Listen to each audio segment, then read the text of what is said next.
Another great day, another lutong ulam ni Mayan Style. Meron tayong sariwang daing at meron tayong tinapa. So piprituhin muna natin yan, yung tinapa. Ihahalo natin doon sa gulay. Gagataan nga pala natin yan at yung gata natin ay sa pakla. Naglagay na nga pala tayo ng mantika sa kawali dahil pinainit na natin yung kawali at piprituhin muna natin yung daing na sariwa at yung tinapa dyan. So, inuna ko muna yung daing. Tinakpan ko nga pala yan dahil para hindi magtalsikan ang mantika. So, ayan, check na natin dahil madali lang naman yan maluto dahil manipis yan. So, balik ta rin na natin. Pagkatapos ko nga palang prinito yan, yung tinapa naman ang aking piprituhin. Prinito ko muna yon bago ko ihalo sa gulay. So, kung hindi ka pa nakasubscribe kay Mayan Style, imbis subscribe mo na. Like mo na at comment ka nang naayon sa aking video. At touch mo na din ang bell button para sa susunod na mga upload ay palaging update ka. Maraming salamat sa patuloy na panonood at suporta. Mega love shoutout nga pala sa P2P Collab Marathon na palaging nandyan para sumuporta. Hindi ko na iisa-isahin basta lahat ng P2P Collab Marathon.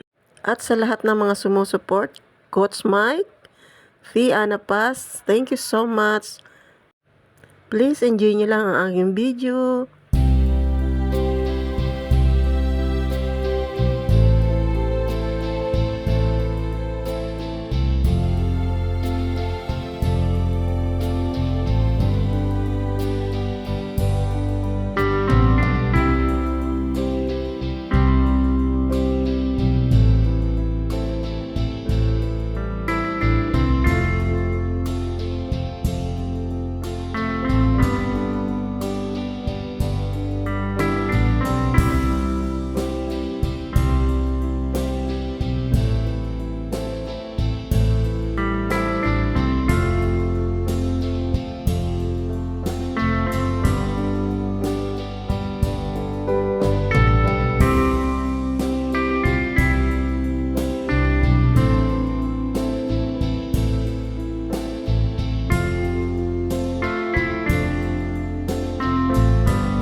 So, ayan, iginisa na natin yung mga sibuyas, bawang, at inilagay na natin yung sitaw. Igisa-gisa muna natin yung sitaw bago natin ilagay ang gata.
So, ayan nga, nilagay na natin yung gata at inilagay na natin yung tinapa. Nilagyan natin ng paminta at patis.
So, ayan, malapit na nga maluto ang ating gulay. Pinahinaan ko lang yung apoy dahil gusto ko pahigaan konti ang sabaw. Pero alam nyo ba, sabaw pa lang yan ay napakalasa na. So, ayan nga, luto na. Nilagay na natin sa isang mangkok. Ayan, ready to eat. Kain na. Yan ang aking ginataang sitaw. Sabaw pa lang yan ay ulam na.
So, ayan na nga.